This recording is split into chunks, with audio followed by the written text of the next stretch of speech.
Propaganda não é só isso aí. E aí, podcast, eu sou o Lucas Schuch, tentando entender por que a propaganda não é só isso aí. Esse já é o terceiro episódio desse podcast e eu tô mega feliz com o que ele tá trazendo de relacionamento com as pessoas, com os feedbacks que eu tô recebendo e principalmente saber que ele tá servindo como um momento de respiro nessa indústria carregada de ambientes não saudáveis pro diálogo. Se você quiser me mandar um comentário sobre esse episódio, me encontra lá no @LucasSchuch, SCHUCH. Eu adoro trocar ideia sobre isso, ou se você quiser apenas baixar os seus escudos e contar suas angústias e como você tá se vendo frente a essas mudanças todas, cola lá no meu Instagram também, porque eu vou baixar os meus próprios escudos agora e vou te contar algumas mudanças nessa indústria embaladas pela minha própria história, em menos de 5 minutos.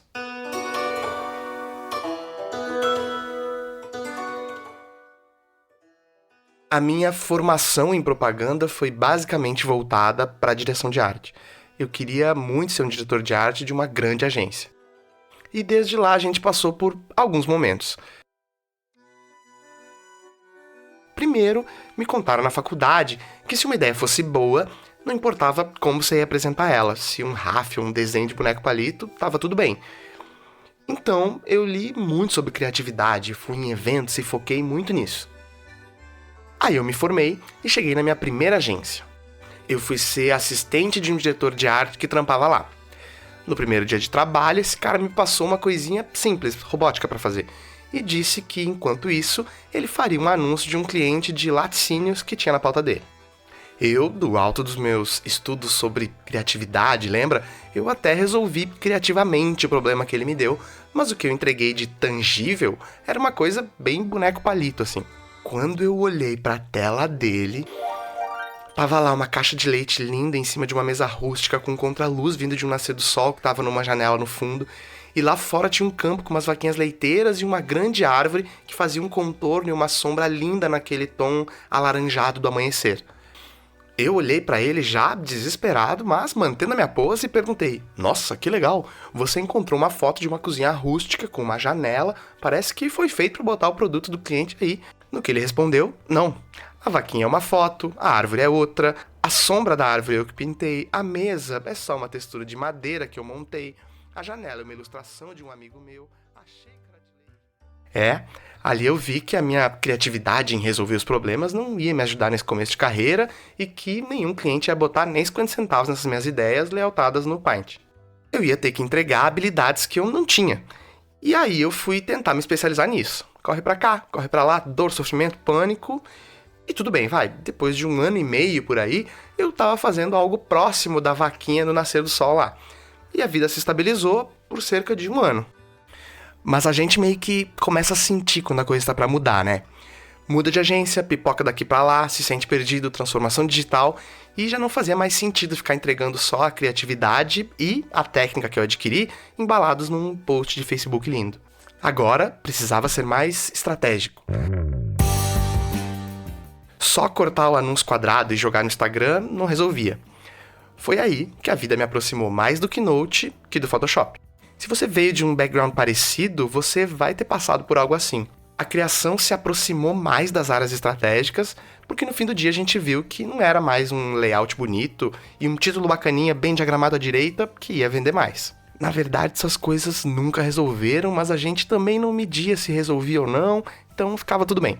Aí, se aproxima do planejamento, corre pra cá, corre pra lá, a vida se estabiliza de novo, mas agora por muito menos tempo entre uma coisa e outra. A gente começa a ter acesso a dados, números, provas reais de eficácia em propaganda e começa todo mundo a se jogar nas paredes de novo, procurando entender essas novas coisas. E hoje não tem uma reunião que eu não saia que não acabe com algo parecido com baseado nesses dados, para onde a gente deveria ir. Ou ainda, como queremos ser uma empresa data-driven, quais são os nossos próximos passos? Ué, eu sei lá, gente, tem meia hora que esse negócio de dados começou? Na verdade não, tem bem mais tempo, só que a gente em propaganda focou muito tempo em fazer caixinha de leite e vaquinha no contraluz, porque isso dava prêmio e me encantava o cliente, assim. Tá, tudo bem, não quer dizer que essas habilidades técnicas específicas não são mais importantes. Mas você precisa entender também de logística de fabricante de leite, que indicadores de venda são importantes para essa indústria, qual a média de consumo de leite das pessoas, qual o perfil de consumo de leite no país, que produtos estão relacionados com o leite e, principalmente, quantas pessoas estão procurando por leite desnatado e quantas pessoas estão procurando por anúncios de leite bonitos num contraluz.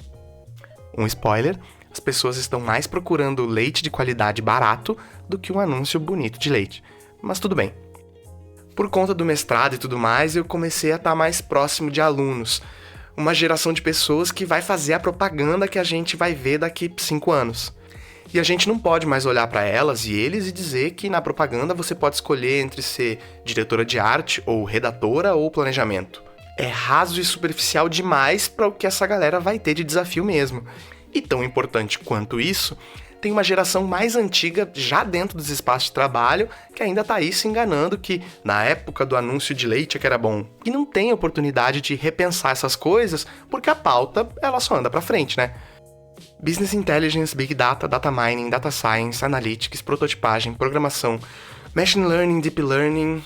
E essas são só algumas novas habilidades, conceitos e técnicas que começaram a surgir e fazer com que a gente precisasse, de novo, cada vez mais rápido, repensar nossa prática com propaganda. Como foi que a gente saiu dos bonitos anúncios de leite para chegar até aqui, eu também não sei dizer, mas eu te garanto que a gente tem habilidades hoje para trampar com propaganda muito mais úteis que fazer anúncios lindos de página inteira, mas que ninguém liga. E a gente vai investigar mais essas novas habilidades e possibilidades com a Gabriela Rodrigues. Gabi, é uma honra pra mim estar falando contigo. Eu sou muito fã do teu trabalho, dos projetos que tu já desenvolveu em propaganda. Eu sigo já faz algum tempo, então eu queria começar te agradecendo e também pedir pra você começar se apresentando, contando qual é o teu rolê na propaganda, mas também principalmente na vida e tudo mais. Oi, tudo bem? Obrigada pelo convite. Fiquei muito feliz, de verdade, assim. É sempre muito legal quando a gente tem a oportunidade para falar não só sobre o que a gente faz, mas sobre como a gente vê o que a gente faz, né? Porque é totalmente diferente. Falando um pouco sobre mim, meu nome é Gabriela, pode chamar de Gabi, de Gabi, de qualquer coisa. Eu sou uma mulher lésbica negra e eu nasci na Zona Leste de São Paulo. Por muito tempo eu escondi tudo isso, então hoje eu gosto de falar antes de qualquer coisa, porque eu entendo a importância política mesmo de falar isso alto, e também de assumir isso num espaço em que a gente sabe que ele é bem problemático, com várias dessas bandeiras que eu citei sobre mim. Eu fiz publicidade, eu me formei pelo ProUni na PUC aqui de São Paulo, e depois eu fiz uma pós pelo Mackenzie em neurociência. Então eu tenho uma formação que ela é tanto de comunicação social, quanto também de uma área um pouco mais biológica, dá pra falar assim, que é de neurociência. Falando da minha carreira, eu comecei como redatora, mas eu fiquei bem pouquinho tempo, assim, na redação, menos de um ano. E aí eu fui pro planejamento, onde eu fiquei acho que uns 6, 7 anos da minha carreira em planejamento.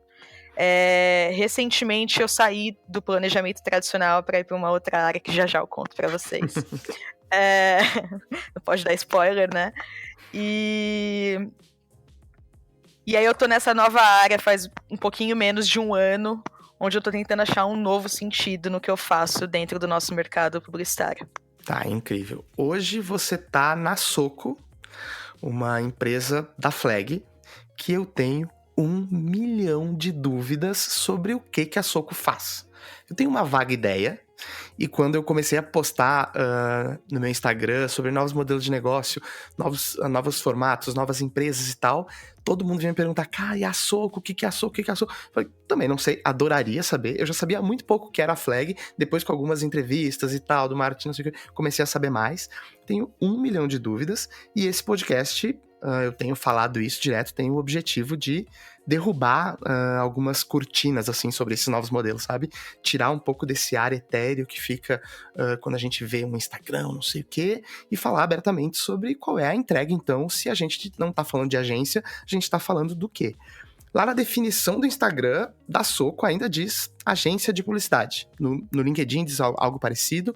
Mas assim, eu sei que isso é uma caixinha que as plataformas precisam nos dar. Mas se tu tivesse que definir, assim, o que é a Soco? A Soco, ela é uma agência de earned media. O que talvez fique mais confuso ainda, depois que eu falo isso, de entender o que é. Eu vou contar um pouco de como foi o meu processo de entender a Soco, depois eu dou a definição que a Soco dá de si mesma. Adorei. Tá? Então, assim, tem uma coisa legal que, né, é o assunto desse podcast, que é olhar para o nosso mercado de outros ângulos, né? Uhum. Eu cresci no mercado publicitário dentro de uma carreira até bem tradicional, assim, de agência tradicional, agência mais offline, que estava tentando se entender. Será que eu sei fazer conteúdo? Será que eu crio uma área de conteúdo aqui dentro? Não, porque eu sou 360. Então, todas essas conversas, né, que parecem bem antigas hoje, mas que não são tão antigas na prática, elas, né, porque as agências ainda tem muitas delas tentando se entender nessa conversa, eu vivi um pouco delas na prática. E aí, quando eu tava na agência anterior que eu trabalhava, que é uma agência grande e bem tradicional, me surgiu a Soco. Eu tava já desacreditada da área, eu tava pensando em sair de agência, nunca mais trabalhar em agência por vários problemas que a gente discute no mercado, né? Não só de diversidade, mas a jornada de trabalho, questões de assédio, questões de realmente de você não acreditar no que você está produzindo, como, né, não acreditar na qualidade do que você está produzindo e etc. E aí surgiu a Soco. A Soco se apresentou para mim como uma possibilidade de fazer o que eu estava fazendo ainda, né? Meio que ser planejamento, fazer ali alguma coisa que ia gerar uma campanha, que ia pra rua.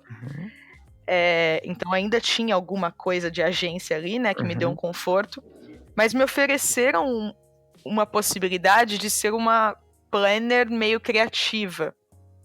E aí eu não entendi nada. Eu falei assim, não, mas galera, eu juro, eu quase pedi pra não ser contratada. Porque eu falei, vocês não sabem o que vocês estão querendo, porque eu não sei ser criativa, eu nunca fui. E eles falaram, não, mas o que a gente produz é diferente, a gente produz earned media. E aí eu falei, não entendi. Que ótimo. Não, foi mais ou menos assim, mas o ponto é, quando a gente faz faculdade de propaganda, né, existe um modelinho que eles chamam de OZEP, né, é uma sigla. E nessa OZEP, cada letra significa uma coisa, né? O O significa owned, que é mais ou menos quando a gente produz o conteúdo nos nossos próprios canais da marca, né? O S é de shared, quando é como você compartilha algum conteúdo. O E é de earned media, né? E o P é de paid. O problema é que as agências, elas ficam muito no P. Né? Que é mídia paga. Então, quando a gente trabalha numa agência tradicional, o que acontece é que a gente tem lá o BV, né? Que é aquela bonificaçãozinha que a gente tem dos veículos. A gente tem que produzir muitos filmes, porque a gente precisa pôr esses filmes na TV, porque é o que dá dinheiro pra agência. E quando a gente fala de earned media, é diferente, parece mágica, né? Porque a gente tá falando de uma mídia que a gente ganha. A gente não paga, a gente ganha. Aí você fala, não, é piada, mas é verdade. Então, basicamente, o que a gente faz na Soco, agora tentando simplificar um pouco, a gente cria uma história, um asset novo, a gente produz alguma coisa, existe alguma coisa que a gente vai produzir, que às vezes pode ser um filme, às vezes é qualquer outra coisa. E a gente produz um assunto em cima dessa coisa que a gente construiu. Então a gente faz com que as pessoas conversem sobre aquilo que foi produzido porque ele é interessante, não porque foi pago pra você ver. Então não tem nenhum modelo da Soco que paga por mídia? Na Soco a gente não tem a área de mídia. Não existe essa área. O que acontece é, algumas marcas que a gente tem na Soco hoje, elas gostaram do trabalho da Soco e pediram uma operação que inclua mídia. E aí a gente fez parceria com a Cubo, que é outra agência da Flag que opera a mídia. Então a Cubo entra com a estrutura de mídia quando a gente chega na parte de ter que colocar isso numa estrutura de mídia, né?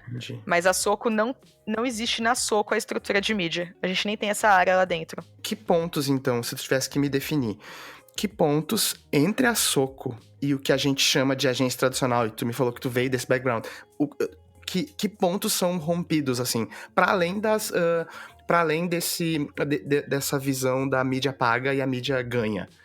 Quais outros pontos te levaram a estar lá dentro e falar assim, beleza, isso aqui tá rompendo com o que eu já não acreditava mais? Quando eu conheci a Soco, na verdade, eu conheci o Simi. O Simi é o fundador da Soco. Uhum. E ele é também o meu chefe.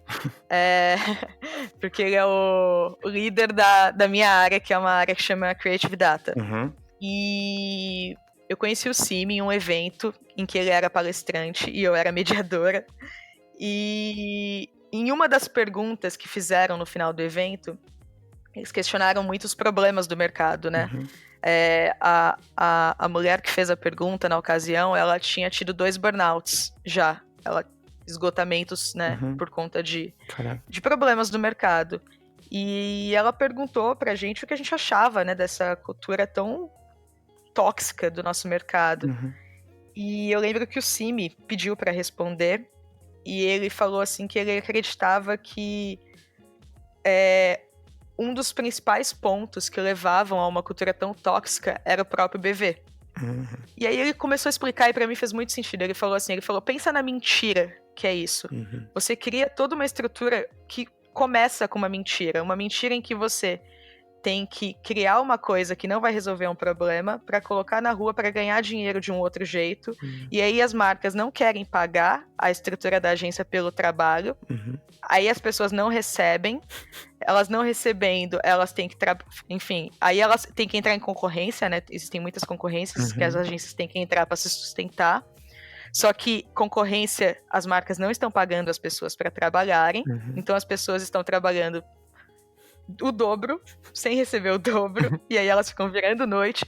Enfim, tá tudo errado. Então, a Soco, o que me atraiu na Soco, além de essa questão do próprio BV Uhum. e da não dependência de mídia, e da consequência da gente poder criar qualquer coisa, tem o ponto da flag, que é o home office, Uhum. que é bem atrativo, assim, não tem como não olhar para isso, porque você começa a entender que você pode mexer no seu horário ao longo do dia, você pode ficar na sua casa, enfim, tem um modelo aí interessante. Uhum. Tem uma questão também de modelo não hierárquico, assim, a Soco ela é muito horizontal na prática. Uhum. Tem uma diferença de ego também que eu acho que toda agência deveria ser assim, porque dentro da minha área, Uhum. eu tenho pessoas como é uma área que ela é maior, eu trabalho em uma área que chama Creative Data. Uhum. Dentro dessa área tem pessoas que são de redação, pessoas que são de direção de arte, de data, especificamente de planejamento, como eu. Uhum. E essas pessoas se ajudam, porque são expertises totalmente diferentes. Então tem uma questão de ego também que é diferente. E o principal para mim, eu acho que é a cultura que o Sim implementou dentro da agência quando ele fundou. Então a agência diz muitos nãos, em que eu nunca vi outra agência falando, assim, sabe? Não. Quando, por exemplo, marcas pedem que a gente, na Soco, entre em concorrência de projeto, a Soco diz não. A Soco tem um e-mail formal para dizer esse não. Já aconteceu de marcas pedirem pra gente fazer coisas que a gente discordava. E a gente tem uma abertura, todo mundo, de verdade isso. Não é porque eu trabalho lá. A gente tem uma abertura para dizer não para qualquer coisa que a gente se sinta mal em fazer. Se a marca pedir. E eu já vi a agência dizendo não, sendo que tinha dinheiro envolvido e a agência disse não. Então eu acho que tem dá pra sentir que lá é um ambiente que se propõe a quebrar vários problemas do mercado. Uhum. Tipo, isso que tu fala de tentar romper com alguns problemas do mercado. A gente, como uma maneira de responder a isso, a gente tenta romper com alguns desses que tu falou, entrar em concorrência com jornada excessiva de trabalho, com as questões de assédio, questões de representatividade que a gente vai falar depois. Mas uma delas, que, na minha opinião, e aí a gente pode debater sobre isso, uma das coisas que mais engessou a propaganda como a gente tem hoje era aquele monte de caixinha, aquela departamentalização bizarra, né, de uma área faz isso, passa esse parafuso aqui, outra pessoa aperta, pega, e no fim do dia eu não quero saber que problema é esse, eu só quero entregar minha pauta e era isso, né, até porque eu tenho mil outras coisas para fazer, mil outras coisas na minha pauta que vão me levar à madrugada. Vários desses problemas, então, vêm, na minha opinião, dessa departamentalização. Que áreas tem na Soco hoje? Não, a departamentalização da Soco é totalmente diferente. Isso é até uma coisa que eu fiquei com medo no início, né? Uhum. Porque, assim, eu acho que tem um problema que começa na universidade. Uhum. Quando a gente tá na universidade, e aí pensando em pessoas que fazem esse caminho de universidade, né? Porque nem todas fazem. E nem todas fazem de propaganda. Mas na universidade, especificamente de propaganda, eles ensinam as áreas. E aí ensinam, tipo, as principais de agência, né? Entre muitas aspas, as tradicionais. Atendimento, planejamento, criação, né? Direção de arte, ainda na estrutura de dupla, direção de arte, redação e mídia. Então eles já ensinam as gavetinhas ali, né? Pra gente escolher uma. Quando a gente chega no mercado, pedem que a gente já saiba qual gaveta a gente quer ficar. E só ensinam pra gente o que tem naquela gaveta. Então, assim, é muito louco, porque existe uma... vou dar o exemplo de planejamento. No mercado, e aí não é soco, tô falando do mercado todo, existe uma questão que planejamento é uma área que muitas pessoas não conseguem contribuir de fato com a criação. Porque essas pessoas têm um baita olhar estratégico, só que não conseguem, muitas vezes, traduzir esse olhar estratégico no que dá um caldo criativo. São poucas pessoas que conseguem fazer isso.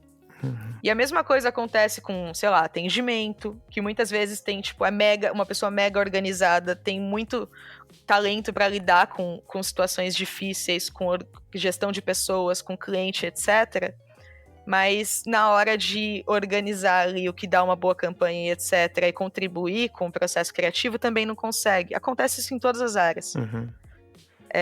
Acontece isso com data também, né? Uma baita área incrível em que muita gente não sabe nem o que pedir para data.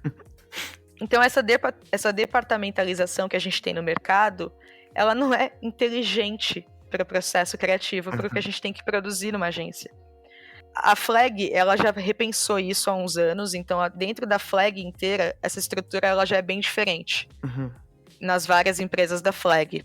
Na Soco, especificamente, a gente tem só 3 áreas. Só 3 áreas. São só essas. E essas áreas, além delas sempre trabalharem juntas, é um tripé ali, realmente, do que a gente vai produzir, as 3 áreas estão sempre no processo inteiro, elas criam juntas, mesmo sendo 3 áreas diferentes, isso é muito louco. Elas, além disso, delas estarem no processo inteiro, elas já são meio que misturas de áreas mais tradicionais do mercado. Vou contar um pouco melhor. A gente tem uma área que são as pessoas que são broadcasters. O que essas pessoas fazem? Basicamente, elas têm uma visão macro do que está acontecendo. Elas são tipo atendimento. Pensando em áreas tradicionais, eu acho que é o que chega mais perto. Só que a diferença é que, além delas serem essa pessoa que vai ter contato com as clientes ou os clientes, elas também meio que são as pessoas ali que têm uma visão de gestão de crise, e também elas fazem essa gestão com os nossos, a gente chama de storytellers. O que são storytellers, tá? São quaisquer pessoas que vão ajudar a gente a contar essa história. Então, às vezes é imprensa tradicional? Sim. Às vezes é você que vai compartilhar no seu Instagram. Às vezes é uma pessoa que é influenciadora. É qualquer pessoa, na real. Então, por isso a gente chama de storyteller e não de imprensa. Beleza. Aí existe essa primeira área. Então, são as pessoas que são broadcasters. Existe uma outra área que é a parte de operations. O que rola nessa parte? É tipo a parte de produção. Então, é tipo assim, eu que sou Creative Data, que é a área mais criativa, eu tenho uma ideia. Aí eu converso com a pessoa de broadcaster, ela fala assim: Gabi, essa ideia não é boa, ela é boa para um filme, mas ela não dá uma boa campanha de earned media. Acontece. Aí eu falo: nossa, é verdade, sem mídia nessa campanha, as pessoas não vão ter o mínimo interesse nela. Aí eu percebo que eu tenho que criar, tipo, sei lá, uma ativação no meio da rua. É isso. Porque vai ser uma coisa que vai ser falada. Se uma coisa é falada, funciona pra gente. Aí chega a Operations, e aí eu falo assim: decidi que eu tenho que fazer uma instalação no meio da rua. E aí a Operations fala: Gabi, mas para fazer uma instalação no meio da rua, eu preciso que a prefeitura autorize, eu preciso que seja seguro, porque vai ter um fluxo de X pessoas naquele horário. Então ela também vê a possibilidade daquilo acontecer. E são só essas 3 áreas. E aí você fala: tá, mas onde tá o resto, né? Onde tá, sei lá, data? Onde tá planejamento? E aí a resposta é que essas áreas, elas estão mescladas nessas outras 3. Então, por exemplo, eu vim de planejamento. E eu tô na parte criativa. Existem redatores que estão na parte criativa. A gente tem dois redatores no momento. Uhum. Existem pessoas que são de direção de arte. Essas a gente tem mais misto, homens e mulheres, e a gente tem uma questão mais de freela também, que a gente aciona bastante. Uhum. Existem pessoas mais estratégicas, enfim, a gente pluga de acordo com a natureza do projeto. E todo mundo cria. A diferença é que eu não sou uma redatora de carreira, e quando eu chego no meu limite do texto, eu peço para uma pessoa que é redatora ou redator me ajudar. Perfeito. Uhum. Então, aí que o ego também cai um pouco, mas são só essas 3 áreas. E me parece ser um modelo de trabalho onde você precisa ser muito mais independente e autônomo do que a gente conseguia ter até então, né? Porque, isso é... Porque a gente ainda tá falando sobre essas áreas. Essas áreas também davam uma engessada no sentido de tinha como a minha função ela é tão demarcada, tão delimitada, eu só tenho isso aqui pra fazer, cara, ó, próximo passo. Isso aqui não vai ser eu que vou tocar, passa pra próxima área. Me parece que trampando com menos áreas e com também, como tu tá descrevendo, uma equipe muito mais enxuta, essa autonomia ela funciona melhor e um senso de coletivo, assim, me parece, assim, na tua descrição também. Isso é muito importante, porque a gente tem menos pessoas do que uma agência gigante em estrutura tem, né? A Soco hoje eu acho que deve ter umas 50 pessoas. Isso é muito legal, porque a gente é muito mais unido para trabalhar. Sim. E tem uma coisa também, que como são só 3 áreas, nós somos mais donos do projeto até o projeto sair. Uhum. Não rola muito aquela coisa que tem em agência mais tradicional de acabei minha parte, fiz o meu papel. Uhum. Porque até aquilo ir pra rua é nosso. Sim. Atualmente eu, por exemplo, Gabriela, eu tô em um projeto que tá pra ir pra rua, então tá na parte já de descendo pra produção. Eu tô desenhando a estratégia de um outro projeto e tem um que tá mais ou menos no meio do caminho. Eu tô em 3 projetos. Uhum. Só que esses 3 projetos só saem da minha pauta quando eles estão na rua. Então, isso é uma das coisas que me explode a cabeça quando a gente tá falando sobre questões do tipo agências repensando seu DNA. Agências que eu digo, as que já estão aí bom, até algumas há 100 anos já, né? Estamos repensando o nosso DNA, não sei o que lá. Só que no fim do dia, esse DNA nunca vai poder ser repensado se esse tipo de comunicação demanda hoje que a gente acompanhe sempre. E esse não é a estrutura. A estrutura não é pensada pra isso, sabe qual é? Tipo assim, a estrutura é pensada pra, cara, eu criei um negócio aqui que precisa de manutenção mês a mês. Criei um app, criei qualquer porra. Tipo assim, essas pessoas não estão pensando com essa cabeça, sabe? Estão pensando, cara, deixa eu fazer o meu aqui, que eu tenho mais 6 dessas aqui pra fazer, sabe? Uma, eu não consigo ficar só com 3, como tu falou, e outra, eu não quero ficar só com 3. Eu quero pegar, né? Tô dando um exemplo, não é eu, tá? Eu quero pegar minha próxima parada pra tentar ganhar meu próximo prêmiozinho aqui, que vai me dar meus próximos R$500 de aumento, sabe? Sim. Eu acho que alguém me falou uma vez que uma coisa que é muito verdade, assim, que enquanto estiver dando leite, não vão parar, sabe? Todo mundo sabe que tá errado, né? A discussão de que a agência vai acabar tá aí há quanto tempo? Não vai acabar nada. Mas, né? Mas a discussão tá aí. Tá aí há quanto tempo? Não, mas assim, as pessoas, elas não estão realmente a fim de mudar, porque mudar dá trabalho, né? E aí o que a gente vê é muita agência meio que fazendo remendos, literalmente, assim. Aí começaram a discutir isso, vou criar uma área disso. E elas são gigantes, então é óbvio que elas vão conseguir fazer esses remendos. Mas a questão é quão realmente é suficiente isso, sabe? A gente tá vendo o aumento de pessoas usando adblock, né, pra bloquear propagandas. As pessoas, elas já acham invasivo, elas já acham chato.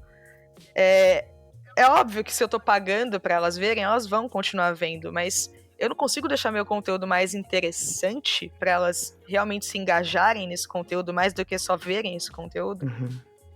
Eu acho que é um pouco da lógica. E deixar um conteúdo mais interessante dá trabalho. E nem sempre vai ser um filme. Enquanto as agências dependerem de mídia, elas vão querer continuar criando filmes. Tá, e me conta, o que é ser uma Creative Data Manager? Como é que é o teu dia a dia, assim? Acordei, vou lá, cheguei, tu trabalha home office, pelo que tu falou, direto, por ser uma empresa da Flag, a Flag tem essa conduta, esse tipo e tal, mas como é que é teu dia? Me conta, assim. Sobre a área, que ela já é um pouco confusa, o meu trabalho começa como começa normalmente o trabalho de alguém de planejamento. Uhum. Então, eu costumo ir na reunião, às vezes, pegar o briefing, às vezes eu recebo o briefing da parte da equipe de broadcaster, né? Tá. Então, aí é um pouco mais perto, tô fazendo paralelos com uma agência tradicional. Sim. Aí eu tenho que desdobrar uma estratégia. Aqui na Soco a gente chama de investigate, que é um caminho de investigação. Essa estratégia, ela vai cruzar pelo menos 4 quadrantes. Um quadrante de cultura, de audiência mais do ponto de vista de dados, de quem é essa pessoa, que ela consome, em que rede ela tá, em que meios, quais meios ela consome, etc., para receber informação. Uhum. Um pouco de informação também sobre o que a marca é e sobre a categoria. A gente chega aí em uma expressão e uma história de earned media que a gente vai contar. E aí a gente desce para um detalhamento criativo. Até aí tá muito perto, né, da estrutura de uma apresentação tradicional de agência. Né, só que essa parte desse investigate em agência é o planejamento. E aí essa parte mais tática é a criação, normalmente em uma agência. Né? O meu trabalho como uma Creative Data é fazer tanto esse começo quanto o desdobramento criativo. Aí você fala, mas que loucura, você somou 2 papéis, você tá trabalhando o dobro, você é louca, como você tá fazendo isso? Já tava muito, agora tá pior. Eu pensei isso, por isso que eu quase não aceitei a vaga. Mas na prática não, porque o processo na Soco é muito enxugado. Então, a gente tem apresentações já, os templates todos prontos e são únicos. A gente não fica gastando tempo com template. Nossa, que maravilha. A gente mexe, óbvio, na história, para a história ficar mais forte, mas o template é fixo. A gente trabalha na nuvem o tempo todo, então enquanto eu faço um slide, outras pessoas, todas que estão no processo, vêm. E elas fazem os slides também lá, então isso poupa muito tempo. Não tem aquela coisa, mas criação, me manda seus slides que eu vou juntar. Aí a criação, putz, mas eu fiz em outro template. E aí, enfim, quem vai fechar a apresentação? Não tem isso. A gente poupa muito tempo. E também, em uma agência tradicional, a criação leva muitas vezes na primeira apresentação para os clientes, né, para as clientes, ela já costuma levar a coisa descida. Você propôs um post, já tá a arte do post com texto. Você propôs um filme, já tem o roteiro, às vezes já tem até um pouco já do filme descido, já de como vai ser visualmente, é uma loucura. A gente não faz isso. A gente leva, 2 degraus antes. A gente fala assim, ó, a ideia é essa, ela vai ter esse desdobramento, esse, mas a gente não faz a arte nem o texto final. Até as pessoas aprovarem. Uma vez que rolou essa aprovação, aí já não é meu mais o trabalho. Eu só começo a acompanhar, mas aí precisou fazer um texto, por exemplo. Vou dar o exemplo de uma campanha que a gente fez pra Globoplay, pra lançar uma temporada nova daquela série The Handmaid's Tale.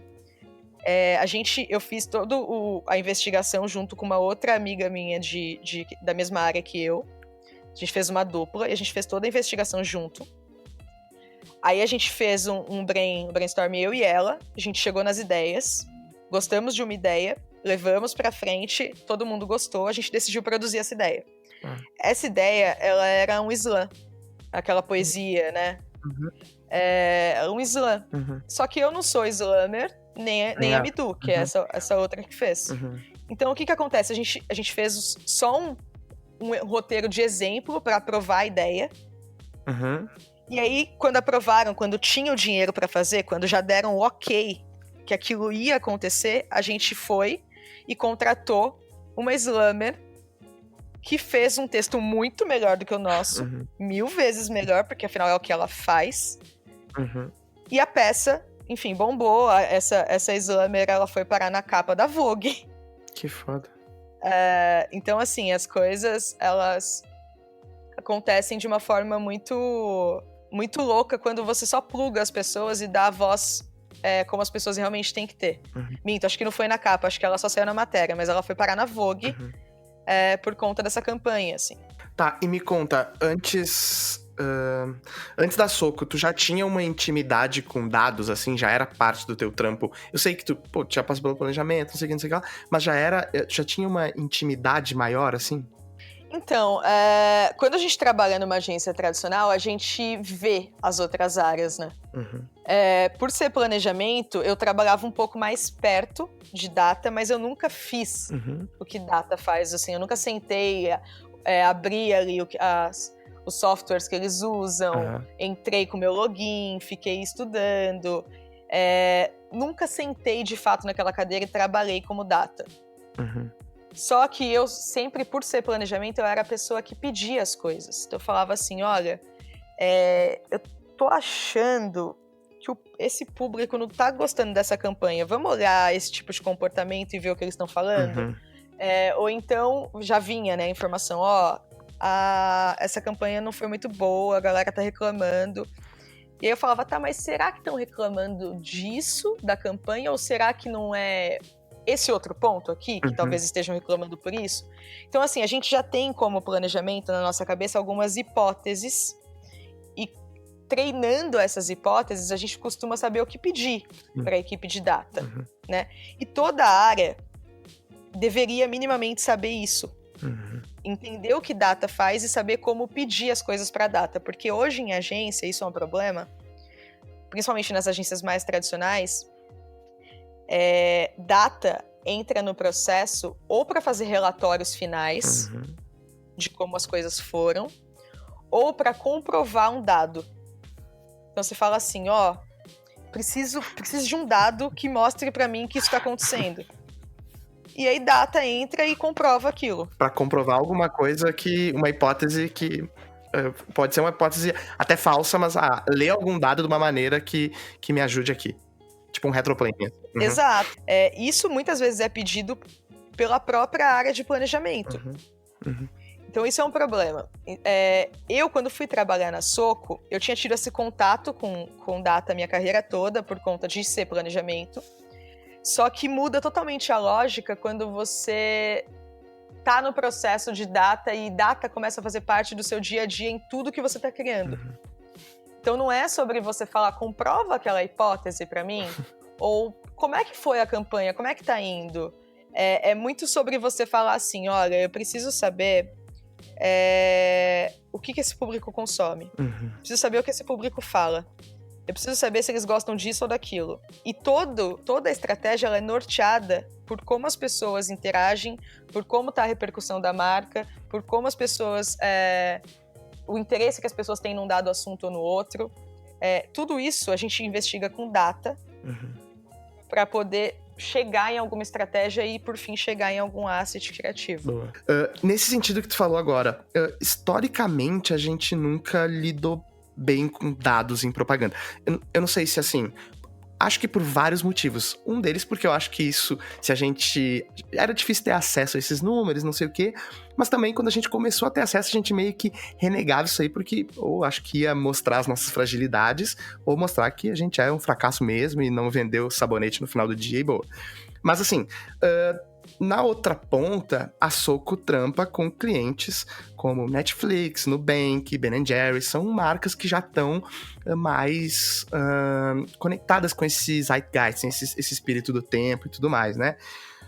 Porém, a minha pergunta vem daí. Tu acha que o ecossistema inteiro da propaganda nacional, assim, pode botar aí desde outros clientes mais rígidos, mais duros, etc., até a última ponta, assim, da cadeia lá, pode pensar no publicitário ou fornecedor para isso, já tá totalmente pronta para operar orientada por dados, assim, data-driven, como vocês falam? Eu acho que é um desafio, porque eu acho que o primeiro problema é que a gente não tem profissionais muito prontos e nem prontas no mercado hoje. Porque, assim, como a gente estava falando antes, as pessoas não estão sendo formadas para isso. As universidades hoje, muitas delas nem ensinam que existe uma possibilidade de trabalhar em data, em agência. Né? As pessoas de data muitas vezes vêm de outras vivências e outras universidades, não de propaganda. Quando a gente tenta achar profissionais, a gente tem uma dificuldade de encontrar profissionais que consigam trabalhar em data, mas tenham essa visão criativa. Ainda é um perfil que não tem tão pronto, então na Soco a gente, bem dizer, aceitou que é um perfil que tem que ser criado. Então, vou dar um exemplo. A gente tem hoje na nossa equipe de data uma pessoa de moda, um modelo, que apesar de estudar propaganda é um modelo. Tem uma pessoa que vai entrar, que ela é de uma área totalmente exatas, assim, de exatas. A gente não tem pessoas muito que fazem o caminho tradicional. Então a gente tem um primeiro problema para operar com dados, que é realmente pessoas no mercado que estão prontas para trabalhar nessa estrutura. Ainda mais na estrutura da Soco, que é dados com leitura criativa. Porque existe também uma dificuldade em dados que muita gente sabe mexer em todos os softwares possíveis, mas não conseguem transformar esses dados todos em informação. Sim. Não conseguem ler os dados e entender o que eles significam em sites criativos e etc. Esse é o primeiro problema. Existe um outro problema, que é o problema da outra ponta, né? Porque muita gente não entende esses dados. Na Soco, a gente tem uma questão com isso, que é assim, se em mídia, né, eles entregam uma métrica de resultado, que é o TRP, como que a gente faz com uma estrutura que não tem mídia? Que métrica vocês usam? Então, essa foi uma dúvida que a Soco teve no começo da história dela, porque existem métricas de agências tradicionais de PR, né? Que não são métricas que a Soco acreditava. E aí a Soco entrou nessa dúvida de como eu comprovo. Então a Soco olhou para a única métrica que funciona bem, que as pessoas normalmente entendem no mercado, que é o TRP. E falou assim, se é banana que as pessoas entendem, vamos comparar banana com banana. E criou uma métrica que é o TRP ponderado. Tem uma continha, tem uma continha que funciona, mas a gente usa uma métrica que as marcas costumam entender, por ser uma métrica muito próxima da métrica de mídia. Sim. E que ajuda a gente a mostrar resultado do que a gente faz. Mas é sempre complicado, né? Porque os dados a gente usa nas duas pontas, tanto para mostrar resultado quanto para orientar o que a gente está criando. Sim. Então é um pouco também... a gente faz uma coisa na Soco, isso também foi muito novo quando eu vi essa estrutura. Tudo que a gente apresenta, a gente leva uma ideia, a gente já leva qual que é a expectativa de retorno dessa ideia. Não só em alcance, mas em alcance qualitativo, dentro do target. Não é tipo, estou falando com todo mundo, a gente já leva um número. Sim. E a gente normalmente entrega mais do que esse número. Caralho. Então, assim, é muito doido isso, porque eu já trabalhei em agências em que a gente criava sem nem falar Sim. como a gente ia medir o resultado.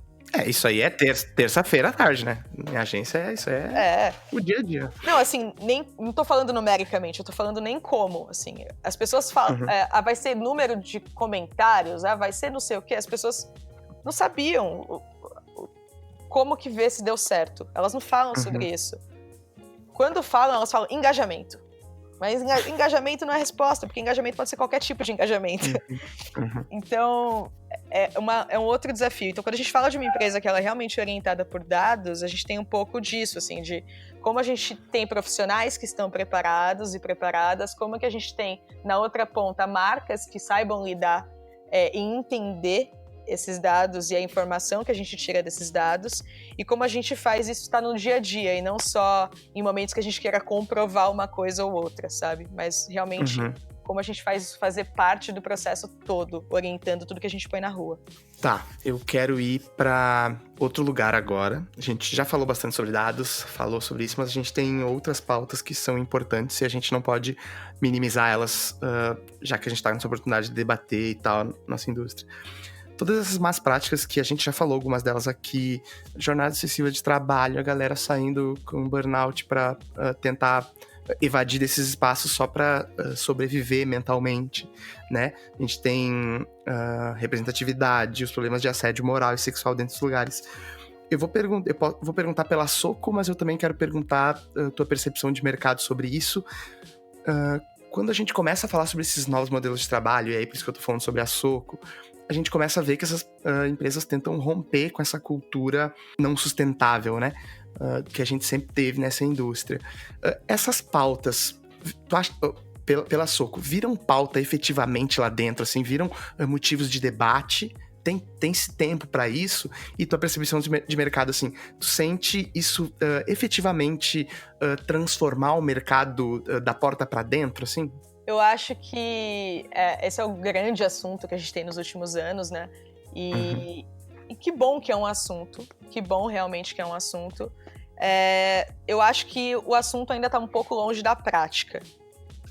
Eu acho que a gente tem alguns projetos interessantes, mas de uma forma massiva, né? Quando a gente olha, assim,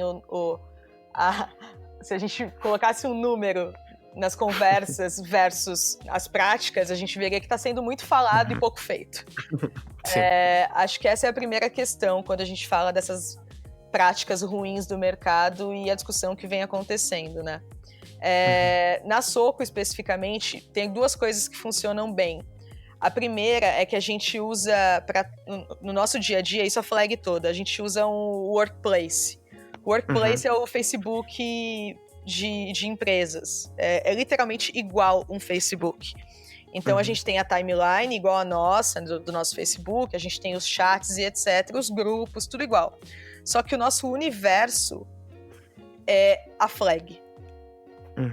Todas as pessoas que existem nesse Workplace nosso é a flag. Então, o que a gente faz? A gente tem grupos de discussão. Existe um grupo de feminismo, existe grupo de tudo quanto é coisa. E a gente vai postando tudo que a gente vê e puxando discussão nos comentários. Essa é a primeira coisa. A segunda coisa é que o DNA da Soco, e aí é mais a Soco, que é o que eu tenho vivência para falar. Sim. Por ela ter surgido como ela surgiu e pelo fato do Simi, apesar de ser um homem branco, ele ser um homem branco gay, isso já mudou bastante coisa, porque a gente discute, realmente a gente se importa no dia a dia com pautas que são muito importantes, que estão sendo discutidas muito no mercado e que são importantes pessoalmente pra gente também. Porque é diferente, porque no mercado hoje a gente tem muita agência que discute essas pautas, mas que quem tá no poder não se importa com essas pautas, porque eles não vivem essas pautas. Né? Lá a gente tem um pouco mais de vivência a ponto de discutir. A Soco, ela tem, né, a gente discute bastante as questões de como ainda a gente tem que melhorar. A gente sabe, por exemplo, que tem que contratar mais pessoas negras lá dentro. A gente não tem, hoje, na Soco, nenhuma pessoa trans. Então, tudo isso a gente tá na nossa cabeça. A gente tem dentro da Flag uma empresa de recrutamento que também tá com essas metas, porque a gente sabe que é importante. E a gente... enfim, a gente discute, mas a gente sabe que ainda tem muito para ser feito. E eu acho que a prática hoje no mercado ela ainda está longe do ideal, no mercado todo. Tem uma coisa que eu venho discutindo muito com alguns amigos meus e algumas amigas também, que é o ponto de que, tipo, toda vez que a gente sobe um degrau, a gente tem que entender que ainda tem muito de degrau para subir, mas ainda tem um monte de gente que ficou no degrau de trás. E uma das grandes críticas que eu tenho hoje em relação ao mercado todo é que algumas pessoas subiram e não estão olhando para quem ficou embaixo. Então, acho que é uma provocação que eu gostaria de deixar usando o espaço aqui, que é aquele não solta a mão de ninguém, é não soltar a mão de quem ficou para trás também. Então, vou dar um exemplo do feminismo branco, né? A gente discute bastante gênero no mercado. Sim. Mas quando as mulheres brancas sobem, elas têm que entender que as mulheres negras não necessariamente subiram. Quando as mulheres negras subirem, elas têm que entender que as mulheres trans provavelmente não subiram. E etc. Então é um pouco da nossa responsabilidade também de olhar sempre para quem... Não só quem não tá subindo, mas quem não subiu depois que a gente já chegou lá também, né? Depois de muito que a gente começou a falar sobre esses problemas, como tu disse... A gente começou a ver também líderes brancos, muito homem branco, tentando silenciar, minimizar essas pautas, né? Do tipo, tá, a gente já sabe que os times precisam ser diversos, tá, já sabe que precisa contratar negro, vamos falar de outra coisa. Tu acha que a gente já chegou num nível, no mínimo, aceitável de debate? Eu tô falando, a gente já falou aqui sobre, ações não estão acontecendo, mas eu sinto que tem pautas ainda que me parecem que foram simplesmente pincelado, assim, temos que falar sobre isso aqui, tá? A gente faz aqui um eventinho, chama 2 pessoas, só que no fim do dia, a gente não começou a debater ainda como é que a gente dá suporte pra essa galera que a gente tá botando aqui pra dentro, sabe? Como é que eu dou suporte pra a garota negra da periferia se eu faço ela trabalhar até as 3 da manhã e ela tem que voltar e pegar o ônibus, sabe qual é? Tem algumas pautas que me parece que foram super pinceladas, assim, por isso que eu te pergunto, tu acha que a gente já chegou num nível aceitável de debate de todas as interseccionalidades que a gente se vale como mão de obra nessa indústria e que a gente não pode estar esquecendo, assim como tu disse? Eu acho que tem algumas questões que, por exemplo, é poético a gente pensar que as pessoas querem discutir o que elas estão discutindo, assim, eu não acredito, assim, eu acredito que foi uma pressão, tem sido uma pressão externa, muito por conta das redes sociais e de como as marcas começaram a apanhar mesmo. E isso se tornou quase que uma obrigação, você se posicionar e falar sobre isso. Por isso que muita gente começou a se posicionar e falar sobre isso. Óbvio que no meio dessa história tem muita gente com um coração bom, que falou, não, eu preciso fazer alguma coisa, usar o meu espaço aqui de poder pra mudar as coisas. Tem muita gente realmente boa. Eu acho que é legal a gente olhar pra quem não é assim e entender um pouco por que não é. Acho que tem uma coisa, a primeira coisa assim, que eu acho que é legal a gente saber e entender é que nenhuma pessoa que é opressora, ela quer reconhecer que existe opressão. Assim como nenhuma pessoa que é privilegiada, ela quer acordar um dia e falar, vou abrir mão de todos os meus privilégios. Isso não existe, assim. Se existir, é exceção. Então, quando a gente discute todas essas questões, a gente tem que basicamente entender que esse é o jogo. Tem uma pessoa que é uma grande referência pra mim, que é a Rafa Martins, que agora saiu da JWT, tá na Globo. Ela é uma das idealizadoras do 2020 na JWT, projeto de inclusão racial. E um dia ela me falou, eu sempre repito isso, ela me falou uma coisa assim que ficou na minha cabeça, que é muito, eu queria dividir com vocês, que é assim, a gente tem que entender quem guarda as chaves. E essa frase é muito forte pra mim, porque pra mim é literalmente isso, é entender quem hoje guarda as chaves e poder organizar o máximo de informação que a gente tem nas nossas mãos para poder mostrar para essas pessoas que estão com as chaves que elas têm que abrir outra porta, não aquela porta que elas estão abrindo. Então, assim, às vezes o jogo é econômico. Às vezes é você pegar um dado que mostra quanto de dinheiro está na mão daquela população e que essa população está se organizando para não gastar o dinheiro que está na mão dela com marcas que não apoiam as pautas dela. Às vezes o jogo é esse. Às vezes o jogo é em cima de retorno de comunicação. Às vezes o jogo é em cima de prêmio, né? Por isso que é tão importante Cannes ter aberto uma categoria, por exemplo, como Glass. Sim. Vai sair bastante fantasma? Vai, a gente sabe, já tá saindo. Mas ainda assim tem uma importância, porque vem uma pressão externa que faz essas pessoas minimamente começarem a discutir. Mas respondendo sua pergunta, se eu acho que chegamos lá e tal, eu acho que não. Eu acho que a gente discutiu muito a questão de gênero, não o tanto que a gente precisa, mas foi a questão mais discutida até agora. Não é que resolvemos o problema, estamos longe de resolver. Um pouco abaixo a gente discutiu a questão racial. Mais ou menos aí perto a gente discutiu a questão de identidade de gênero e orientação. Né? Agora tá chegando junho, chegou junho, meu Deus, já estamos em junho. Agora em junho vai começar a sair um monte de campanha exatamente sobre a pauta LGBTQ+. Então, assim, são esses os 3 assuntos mais discutidos. Só que dentro ainda, por exemplo, da questão LGBTQ+, a gente não discute a questão trans. sendo que a gente sabe que pessoas trans têm uma expectativa de menos de 40 anos de vida. A gente não discute pessoas idosas, a gente discute pouco gordofobia. Então, assim, tem muita pauta para ser discutida. Quando a gente fala, né, a famosa palavra diversidade, existem muitas pautas, existem pessoas com deficiência, enfim, existem muitas coisas. O próprio elitismo, enfim, tem muitas coisas. Então, assim, eu acho que é só um começo. E por isso que eu acho que é tão importante a gente entender que uma vez que o nosso problema for resolvido, não tá bom. Porque se a gente chegou lá, a gente tem responsabilidade de olhar pra trás e puxar alguém que não chegou. Por último, eu queria te perguntar que tipo de pessoa você é em relação a essas transformações, assim.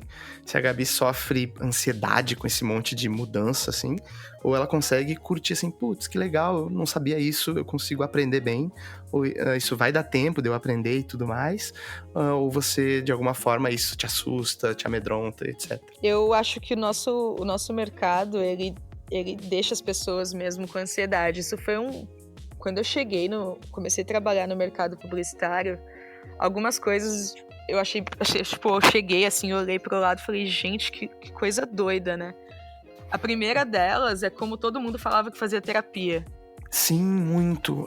Isso explodia a cabeça. Desculpa te interromper, mas eu ficava noiado que todo mundo gastava boa parte do seu dinheiro e o seu horário de almoço pra fazer suas terapias, assim, pra tratar da cabeça. Porque ninguém aguentava. Mas desculpa, continua. Não, pode falar.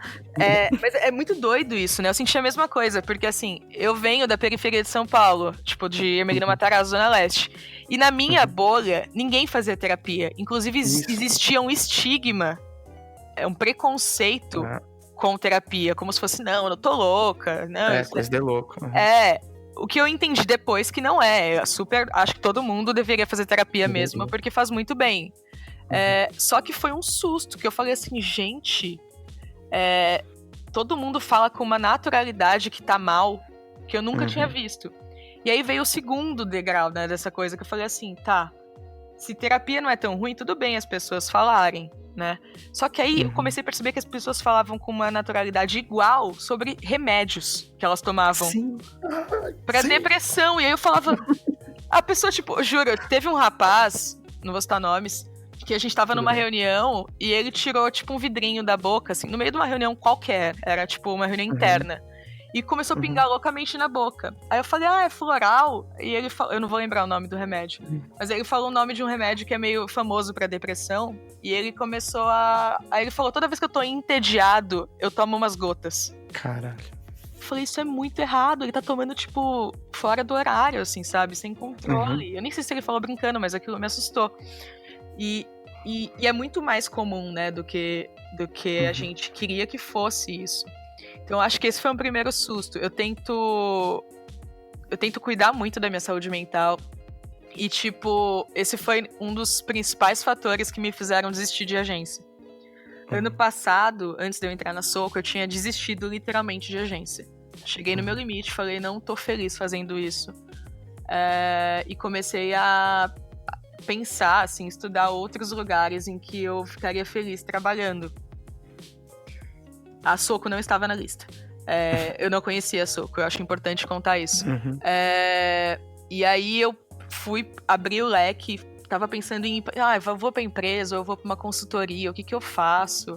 Eu vivo de freela, mas aí eu tinha medo, porque eu não tinha uma reserva de dinheiro pra viver de freela, né? Que nem as pessoas, algumas têm. Então eu falei, se der errado, não posso dar errado. Então eu abri muito leque, e para tentar manter um pouco da minha saúde mental e da minha saúde literalmente física também, assim, tipo, porque eu não tava bem em nenhum aspecto, da cabeça, assim, aos pés. E aí o que me fez, assim, o que tem sido bom pra mim, algumas coisas, assim. A primeira é que eu aprendi a dizer muito mais não do que eu dizia, assim, antes eu tinha um medo de falar não e isso parecia que eu era menos eficiente. E eu entendi que é muito importante a gente dizer não pra gente delimitar os nossos limites. Eu comecei a delimitar, assim, um pouco do que eu faria e o que eu não faria. E eu comecei a deixar muito claro para as pessoas que trabalham comigo quais são os meus limites. No começo isso dá medo, porque você fala, as pessoas vão achar que eu não tô fazendo o que eu deveria fazer, etc. Mas é muito importante você falar seus limites, porque todo mundo tem limite, então tá tudo bem. Então eu falo, por exemplo, quando eu tenho algum compromisso, eu falo, pessoal, não posso. E as pessoas, elas vão aprendendo a respeitar. Então essa é a primeira coisa. A segunda é uma coisa também de, tipo, respeitar um pouco mais o seu horário. Eu sei que na maioria das agências não rola isso, né? As pessoas falam, você vai vir e tal, você tem que estar aqui final de semana e tal, vai vir à noite sim. Mas é importante também a gente entender que isso não tá certo. Óbvio que se você não tiver outra oportunidade, né, não vou falar pra você pedir demissão, óbvio, porque a gente tem que pagar a conta. Mas é por isso que as denúncias, né, a famosa planilha e os outros meios estão se tornando cada vez mais importantes, porque, novamente, a pressão para as agências mudarem é uma pressão externa, né? Então, assim, hoje, o que eu percebo sobre mim é óbvio que eu ainda tenho, às vezes fico ansiosa e tal, mas eu tento entender que é só trabalho. E eu acho que é muito importante isso, porque muita gente trata a nossa área como uma área artística, uma área, né, assim, nossa, você chega assim, o que você é? Eu sou publicitária. Não, gente, é só uma carreira. Não é arte, tá tudo bem. E eu acho que é importante a gente também colocar na nossa cabeça que é só trabalho, porque a gente se cobra menos. E a gente se permite viver outras coisas um pouco mais. Porque senão a gente acaba adoecendo aos 30 anos de idade, como acontece com muita gente na nossa área. Né? Muito mais gente do que a gente gostaria que fosse verdade, mas pessoas que, né, infelizmente, têm problema de saúde, infartam e etc., têm burnout, o que tá longe de ser aceitável. Eu queria te agradecer, Gabi, foi explodidor de cabeça pra mim. Eu já tava imaginando que a gente ia ir por um caminho assim, mas ainda assim eu fui surpreendido com várias frases que eu falei assim, caraca, eu precisava de que alguém falasse isso pra eu ter certeza que não é coisa da minha cabeça. Então foi explodidor de cabeça pra mim, como sempre ver tudo que tu faz, tudo que tu fala. Então, muito obrigado, eu queria te agradecer mais uma vez, foi incrível. Que isso. Eu sempre eu falei isso quando você fez o convite, queria repetir, que uma coisa que é muito legal quando acontece e que seria muito legal se acontecesse mais, é que chamassem as pessoas para falar do trabalho delas e não só de quem elas são. Porque isso acontece muito quando a gente fala especificamente de pessoas que discutem diversidade no dia a dia, em projetos pessoais e tal, que elas são chamadas para discutir a pauta delas, né? Então, uma pessoa negra é chamada para falar de racismo. Uma mulher é chamada para falar sobre gênero. Uma pessoa LGBTQ+, é chamada para falar de homofobia e etc. E aí os espaços em que a gente tem para falar sobre carreira ficam para os homens brancos, cis e hétero. Sim. Que são as pessoas que já estão numa carreira provavelmente bem mais alta e não precisam ficar falando sobre carreira mais, tá tudo bem, já chegaram lá, dá espacinho pros outros. E aí, então eu acho muito importante esse convite, porque as pessoas, elas têm muitos assuntos para falar, né? Então chamem, e aí eu tô dando recado para todo mundo que ouve, chamem pessoas pretas para falar de mais do que racismo. Pode chamar para falar de racismo também, tá tudo bem. Racismo também é importante, é uma pauta que tem sim que ser discutida. Mas chamem para falar da carreira delas, de liderança. Né? Se tem um canal para falar de liderança, chama a pessoa preta para falar também. Pra falar sobre gestão, chama a pessoa preta, chama LGBTQ+, chama gorda, chama o máximo de pessoas diversas, entre muitas aspas, porque esse termo ele também tem um lado pejorativo, mas chama o máximo de pessoas fora desse tradicional que a gente vê no mercado tendo holofotes, né?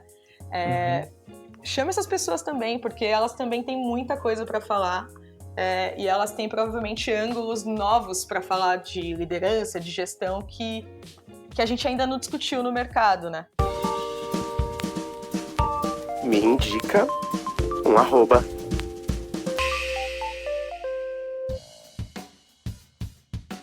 Momento me indica um arroba com a Gabi Rodrigues. Eu vou pedir para ela indicar os 3 arrobas, como a gente tem feito direto aqui, para montar uma lista de pessoas que estão ajudando a repensar propaganda, a mudar os espaços que ocupam e tudo mais. Então, Gabi, quem são as suas arrobas? Eu vou indicar...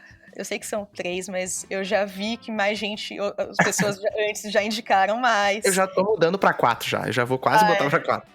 Se for 4, vão querer indicar 5. Então. Eu vou indicar 4. E os 4 arrobas que eu trouxe, na verdade, eles invertem um pouco a lógica do que a gente faz normalmente. Então, a gente tem uma prática no nosso mercado só exaltar pessoas que chegaram em grandes cargos, né? Eu gosto... Tem algumas premiações por aí no nosso mercado, nacionalmente e internacionalmente, que elas premiam as pessoas que são referência, né? Só as pessoas de cargo muito alto. Só que quando você está começando na carreira, você não se espelha numa pessoa de um cargo muito alto apenas, porque aquela pessoa tá longe de você, né? Tá muito... enfim, anos-luz longe de você. Então, os arrobas que eu trouxe aqui são pessoas que eu acho que são, sim, pessoas que estão questionando o mercado, que estão mudando o mercado, muito mais do que pessoas que já estão em cargos altos, muitas vezes estão fazendo. E eu acho que elas têm que ser vistas. Tem que receber o biscoito que merecem. Que massa. Adorei. A primeira pessoa é o Azaf Lucas. O nome é meio complicado, eu vou falar mais ou menos aí pra vocês acharem, mas é A-S-A-P-H, Azaf, né? E aí Lucas tem 2 Cs. Então, Azaf Lucas. Eu trabalhei com ele na Widen Kennedy faz uns anos. E ele começou por um projeto de inclusão. Então, daí a importância de projetos de inclusão. Só que ele é um artista, começa por aí.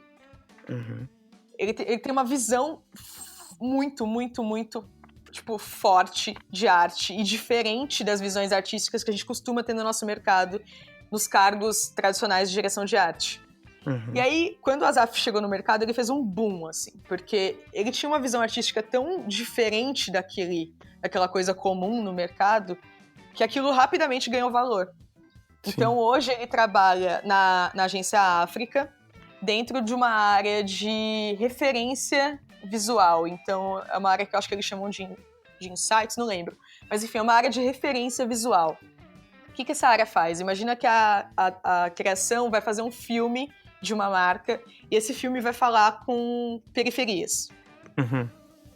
E aí, essa dupla nunca pisou numa periferia, ou pisou em uma, que é diferente daquela que vai ser assunto. A área que o Azaf trabalha faz um estudo de referência visual para poder dizer como falar de verdade sem ter preconceitos e etc. com aquele público. Sem reforçar estereótipos e tal. Então, assim, acho que o ponto de trazer o Azaf aqui é que eu acho que ele tá meio que implodindo estruturas tradicionais do nosso mercado através de referências visuais. Além disso, como se não bastasse, ele faz parte de um coletivo que chama Gleba do Pêssego, de audiovisual, e ele também tem feito parceria com marcas. Então, teve uma recente de Skol, que ele fez a Roda do Corre, fez parte, que é exatamente um projeto de uma marca, que tem sim agências envolvidas, mas que ele entrou para fazer essa aproximação entre a marca e, de fato, aquele público com quem ela queria falar, sem ser sem ficar uma coisa bizarra que não tinha nada a ver com aquele público, com aquela vivência. Então esse é o primeiro arroba. O segundo arroba, vou falar o segundo e o terceiro meio juntos, assim. Tá. Que eles vêm de uma história parecida, apesar de eles serem bem diferentes. O segundo é o Renan Damascena, ele tá na JWT, em planejamento. E o terceiro arroba é a Tamara Pinheiro, ela também está na JWT, só que ela está na criação. Os dois entraram pelo 2020, outro projeto de inclusão. Massa. Daí, de novo, a importância de projetos de inclusão. E os dois, eles também estão meio que implodindo a estrutura da JWT, outra agência tradicional, com campanhas que uma agência sem eles provavelmente não colocaria na rua. Então, basta olhar, assim, eles fizeram, por exemplo, um filme para Avon ano passado que fala de Yorubá. Ninguém sabe o que é Yorubá se você não tem um mínimo de aproximação com negros. Ou se você não é uma pessoa negra. Então, assim, são outros olhares, outras vivências, e eles estão mostrando para o mercado um tipo de comunicação que o mercado até então não tinha se tocado para te fazer. Então, eu gosto dessa prática meio de implodir as estruturas, assim. O último arroba, porque eu trouxe 4, é a Verônica. A Verônica, eu não sei se fala exatamente assim o sobrenome dela, mas na minha cabeça eu sempre falo Dudman. Desculpa se eu errar, Verônica, e você estiver ouvindo. O arroba dela é Verônica D-U, Demudo M-A-N. A Verônica eu trouxe porque, apesar dela ser um jovem talento, vamos falar assim, ela, como os outros 3 nomes que eu trouxe também são, ela tem um dos projetos que eu acho mais incríveis hoje no mercado, que é o Indique uma Preta. Foda. Então, assim, mais uma vez, assim, e eu gosto dessa lógica, porque muitas vezes, eu falei de 3 nomes que estão meio que implodindo a estrutura das agências que trabalham, né? E eu sei que nem sempre dá. Nem sempre você consegue mudar alguma coisa no lugar que você trabalha. Às vezes é difícil, eu já passei por isso. E aí, às vezes, o que você faz quando acontece isso e você não tem espaço, não te ouvem ou acham que é mimimi, ou você, de fato, não tem tempo e etc., não tá dando, o lugar não vale a pena, enfim, pode ser muita coisa. Às vezes, o que funciona você fazer é você criar um projeto pessoal. E aí você cria um projeto pessoal e faz o que você acredita que tem que ser feito, com a liberdade que você tem. Tipo, você tem 100% de liberdade, porque é seu. E o Indique uma Preta, eu acho que é um baita projeto pra gente ficar de olho. Ele provoca o mercado, ele cobra o mercado, e eu acho que tem alguma coisa aí muito interessante. As 4 pessoas que eu trouxe são negras, são 2 homens e 2 mulheres, e eu acho que é um pouco do que a gente tem que começar a discutir, assim, sabe?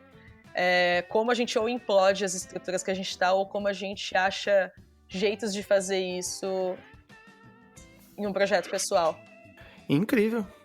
Eu queria dizer que eu adorei os 4 arrobas. Já comecei a seguir todo mundo aqui. Eu vou... Pra quem não conseguiu pegar os arrobas, eu vou colocar no meu Instagram e tal. É só... Chega lá, vai seguir. Vou colocar também os projetos de diversidade, de onde eles vêm ou os que eles têm. Vou botar todos esses arrobas junto lá e aumentar essa lista. Eu queria te agradecer mais uma vez, Gabi. Foi incrível, explodidor de cabeça pra mim, e eu tô mega feliz, já não vejo a hora de botar no ar esse episódio. E pra quem estiver ouvindo, sigam a Gabi. Ela fala coisas incríveis e que sempre me ajudaram muito a repensar a propaganda. E é isso, podcast. Não tem um papo por aqui que não seja explodidor de cabeça pra mim, que eu não saia com uma ou outra ideia transformada, e eu espero que tenha sido assim pra você também.